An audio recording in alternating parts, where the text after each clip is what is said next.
ನಾಳೆ ಸೆಪ್ಟೆಂಬರ್ 25 ಗುರುವಾರ ನವರಾತ್ರಿಯ 4ನೇ ದಿನ ಯಾವ ದೇವಿಯನ್ನು ಪೂಜಿಸಿ ಆರಾಧಿಸಬೇಕು? ದೇವಿಗೆ ಪ್ರಿಯವಾಗಿರುವ ನೈವೇದ್ಯ ಪುಷ್ಪ ಯಾವುದು? ಈ ದಿನ ಯಾವ ಬಣ್ಣದ ಬಟ್ಟೆಯನ್ನು ಧರಿಸಬೇಕು?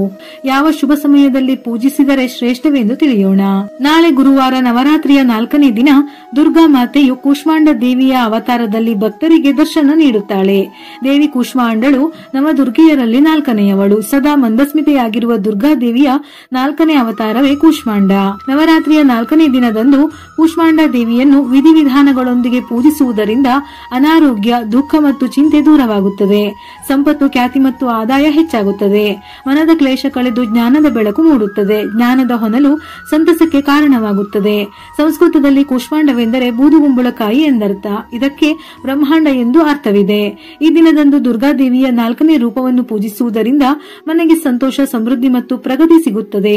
ಹಿಂದೂ ಧರ್ಮಗ್ರಂಥಗಳ ಪ್ರಕಾರ ಕೂಷ್ಮಾಂಡ ದೇವಿಯು ಸೌರವ್ಯೂಹದೊಳಗಿನ ಲೋಕದಲ್ಲಿ ವಾಸಿಸುತ್ತಾಳೆ. ಅವಳ ದೇಹದ ಕಾಂತಿ ಸೂರ್ಯನಂತೆ ಪ್ರಕಾಶಮಾನವಾಗಿರುತ್ತದೆ. ಅವಳ ಕಾಂತಿ ಮತ್ತು ಬೆಳಕು ಎಲ್ಲಾ ಬ್ರಹ್ಮಾಂಡದ ದಿಕ್ಕುಗಳನ್ನು ಬೆಳಗಿಸುತ್ತದೆ.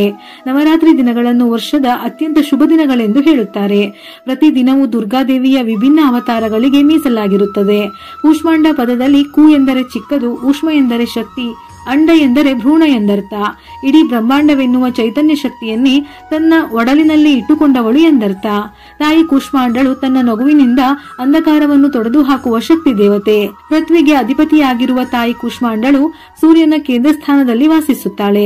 ಸೂರ್ಯನಿಗಿಂತ ತಾಯಿ ಕೂಷ್ಮಾಂಡಳು ಹೆಚ್ಚು ಪ್ರಕಾಶಮಾನವಾಗಿದ್ದು, ಈಕೆಯ ವರದಿಂದಲೇ ಸೂರ್ಯನು ಕಾಯಿಲೆಗಳನ್ನು ವಾಸಿ ಮಾಡುವ ಗುಣವನ್ನು ಹೊಂದಿದ್ದಾನೆ. ದುರ್ಗಾ ಸಪ್ತಶತಿಯ ಪ್ರಕಾರ ಕೂಷ್ಮಾಂಡ ದೇವಿಯೇ ಜಗದ ಸೃಷ್ಟಿಗೆ ಕಾರಣೀಭೂತಳಾಗಿದ್ದಾಳೆ.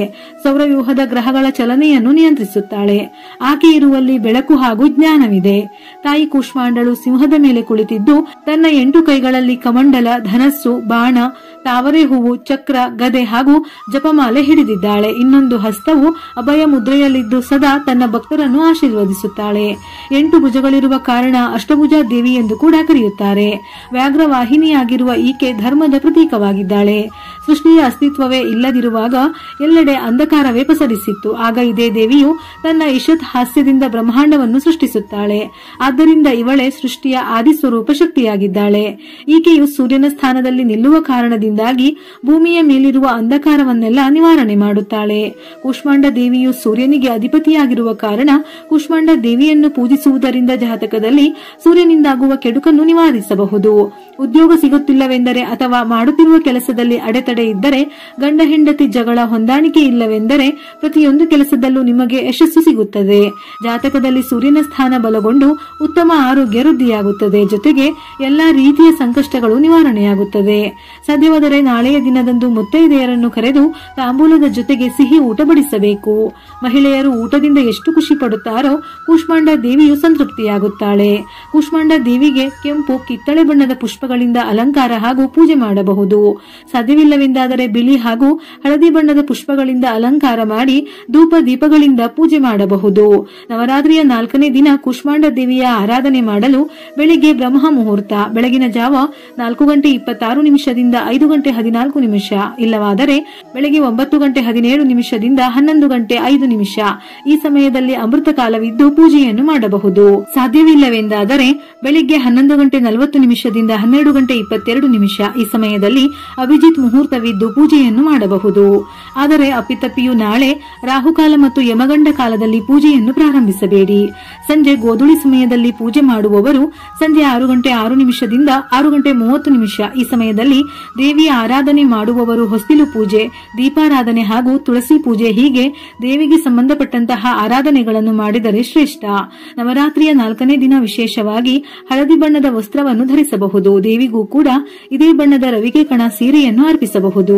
ದೇವಿಗೆ ಈ ದಿನ ಮಾಲ್ಪುವಾ ಎನ್ನುವ ಸಿಹಿಯನ್ನು ಅಥವಾ ಬೆಲ್ಲದ ಅನ್ನ, ಗೋಧಿ ಹುಗ್ಗಿ, ಬೆಲ್ಲದಿಂದ ತಯಾರಿಸಿರುವ ಸಿಹಿಯನ್ನು ತಯಾರಿಸಿ ದೇವಿಯ ನೈವೇದ್ಯಕ್ಕೆ ಅರ್ಪಿಸಬಹುದು. ಈ ದಿನ ದೇವಿಯ ನೈವೇದ್ಯಕ್ಕೆ ಬೂದುಗುಂಬಳಕಾಯಿಯನ್ನು ಸಹ ಇಡಬಹುದು.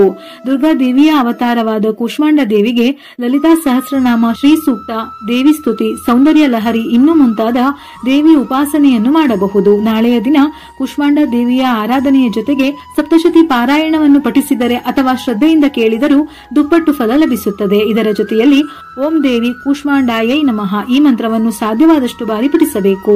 ಇಲ್ಲವಾದರೆ 21 ಬಾರಿ ಅಥವಾ 108 ಬಾರಿ ಪಠಿಸಿ ಅರ್ಚನೆ ಅಥವಾ ಜಪವನ್ನಾದರೂ ಮಾಡಬಹುದು. ನಾಳೆಯ ದಿನ ಬೂದುಕುಂಬಳಕಾಯಿಯನ್ನು ದಾನ ಮಾಡುವುದು ಶ್ರೇಷ್ಠ. ದೇವಿಯ ದೇವಸ್ಥಾನಕ್ಕೆ ಹೋಗಿ ಬೂದುಕುಂಬಳಕಾಯಿಯನ್ನು ದಾನ ಮಾಡಿ ಯಾವುದೇ ಕಂಟಕಗಳಿದ್ದರೂ ಅದು ದುರ್ಗೆಯ ಅನುಗ್ರಹದಿಂದ ನಿವಾರಣೆಯಾಗುತ್ತದೆ. ನಾಳೆ ಕುಂಬಳಕಾಯಿಯಿಂದ ದೀಪಾರಾಧನೆ ಮಾಡಿದರೆ ಬಹಳ ಒಳ್ಳೆಯದು. ಸಾಧ್ಯವಿಲ್ಲವೆಂದಾದರೆ ಮಣ್ಣಿನ ಹಣತೆಗೆ ತುಪ್ಪವನ್ನು ಸೇರಿಸಿ ಹತ್ತಿಯ ಬತ್ತಿಯಿಂದ ದೀಪವನ್ನು ದೇವರ ಮನೆಯ ಹೊಸ್ತಿಲು ಹಾಗೂ ತುಳಸಿ ಹತ್ತಿರ ಬೆಳಗಬೇಕು.